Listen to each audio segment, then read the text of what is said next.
Hello everyone, आप सभी का लेट्स स्टडी टुगेदर में स्वागत है दोस्तों। तो आज हम पढ़ेंगे कॉन्टिन्यूअस एंड कॉम्प्रिहेंसिव एवेल्यूएशन, सतत एंड व्यापक मूल्यांकन। दोस्तों ऐसा कोई एग्जाम नहीं है जिसमें ये टॉपिक से क्वेश्चन पुटअप ना किए गए हो। तो दोस्तों आज सबसे पहले जानेंगे कि हिस्ट्री, ये कॉन्टिन्यूअस एंड कॉम्प्रिहेंसिव एवेल्यूएशन की हिस्ट्री क्या है। तो सबसे पहले दोस्तों ये सुझाव एनपी 1986 की नीति में दिया गया था। उसके बाद दोस्तों एनसीएफ 2005 ने शैक्षिक गतिविधियों पर बल दिया था और आरटी 2009 में धारा 29(1) में सीसीई को लागू करने की बात कही गई थी। तो दोस्तों ये तीन मेन पॉइंट आप याद ध्यान में रखिएगा कि सबसे पहले सुझाव दिया था एनपी 1986 की नीति में ये बात कही गई थी और इसे शैक्षिक गतिविधियों पर लागू करने के लिए एनसीएफ ने कहा था और आरटीई के 29(1) में सीसी को लागू करने की बात कही गई थी और सीबीएसई के द्वारा सबसे पहले सीसी को लागू किया गया था सन 2009 में, वो भी 9th क्लास से स्टार्ट था। अब पूरे देश में सीसी लागू हुआ था 1 अप्रैल 2010 को।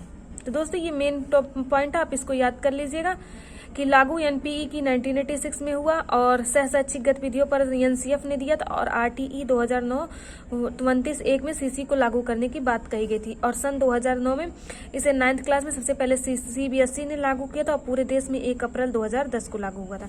तो दोस्तों जानते हैं सबसे पहले कॉन्टिन्यूअस में लर्निंग, फॉर्मेटिव एंड समेटिव। तो फॉर्मेटिव में जो होता है दोस्तों उसको हम निर्माणात्मक कहते हैं।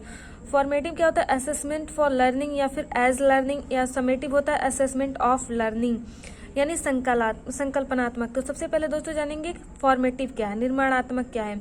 जैसे कि दोस्तों इसमें एसेस करते हैं, जैसे कि बच्चों की जो गैप्स होती हैं या फिर उनके जो निदान आप करते हैं, प्रोग्रेस, ये जब स्टार्टिंग में ही इस चीज को किया जाता है। जैसे आप पढ़ा रहे हैं किसी बच्चे को तो उस बीच में आप इस चीज को करेंगे कि बच्चे को कहाँ निदान की जरूरत है, क्या किस चीज की जरूरत है, क्या टूल्स लग रहे हैं, क्या बच्चे को क्या कैसे उसके प्रोग्रेस को अचीव कर रहे हैं, ये सारी चीजें बच्चे के हिसाब से आप देखेंगे।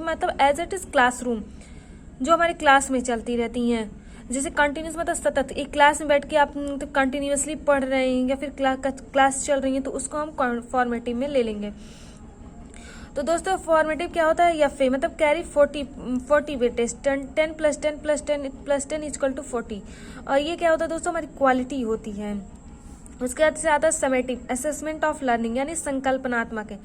दोस्तों ये जो असेसमेंट होता है ये जो अंत में सबसे लास्ट में, इसको हम इवैल्यूएशन भी कह सकते हैं। ये हम बच्चे की अंत में जो जांच की जाती है, जैसे आपने कुछ पढ़ाया तो बच्चे को एकदम लास्ट में पूछा, तो ये सारी चीजें इसमें होती है। तो दोस्तों हम इसको कैसे करते हैं? जैसे एफए हो गया, एक बार आपने एफए लिया, फिर दूसरी बार आपने एफए लिया, फिर एक बार आपने एसए लिया, ठीक है।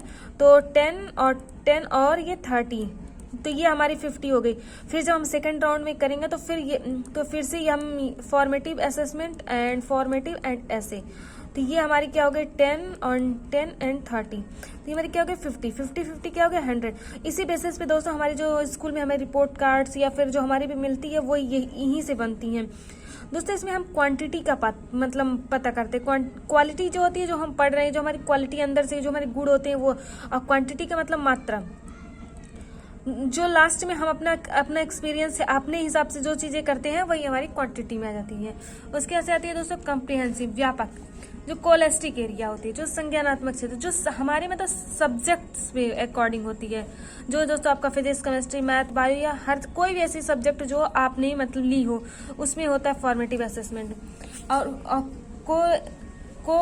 कोलेस्टिक एरिया, शैक्षिक एरिया क्या होता है? जो हमारे अफेक्टिव या फिर साइकोमोटर स्किल्स जो क्षेत्र होते हैं, एरियाज होते हैं, जो हमारे भाव होते हैं, जो हम फील करते हैं, एक जो हम अपने लाइफ स्किल हुआ या फिर जो हम अपने अकॉर्डिंग करते हैं, क्रिया करते हैं, उनके अकॉर्डिंग हो गया, ये सारी चीजें। तो जैसे दोस्तों इसमें सारे आपके सब्जेक्ट आएंगे, रिपोर्ट कार्ड आ गया, एंटीटोडल आ गया, या फिर आप में बहुत सारी चीज, लेकिन इसमें लाइफ स्किल होगा कि आप अपनी जिंदगी को कैसे बाहरी जीवन से जोड़ रहे हैं, आप क्या क्या चीजें उनसे सीख रहे हैं, आपकी वैल्यूज क्या है। वैल्यूज तो इंसान की बाद में ही पता चलती है ना। आर्ट में क्या है, वर्क क्या है, एटीट्यूड क्या है, स्पोर्ट्स एंड को सर्कुलर एक्टिविटीज, दोस्तों आपकी सारी चीजें, चाहे वो फीलिंग हो गई, जो आप कर सकते हैं या फिर फील कर सकते हैं, वो सारी चीजें कोलेस्टिक में ही, शैक्षिक में ही आती हैं। ये हमारी एरिया पे बैकग्राउंड होता है कि हमारा क्या संज्ञान हुआ या भावात्मक हुआ, तो ये सारी चीजें हमारे इसके अंतर्गत आती हैं। और लास्ट में दोस्तों हम समेटिव करते हैं, यानी असेसमेंट ऑफ लर्निंग करते हैं, जो हमारा इवेल्यूशन भी हम कह सकते हैं कि हम किसी का मूल्यांकन कर रहे हैं। जैसे हम किसी का रिपोर्ट कार्ड बता रहे हैं तो वो हमारे मूल्यांकन ही हो गया ना, हम उसकी क्वांटिटी का ही पता कर रहे हैं। तो दोस्तों इसका 60% होता है और इसका और फॉर्मेटिव का 40% होता है। तो आई होप दोस्तों आप सबको कॉन्टिन्यूस एंड कम्प्रिहेंसिव इवैल्यूएशन आपको समझ में आया, और थैंक यू फॉर वॉचिंग।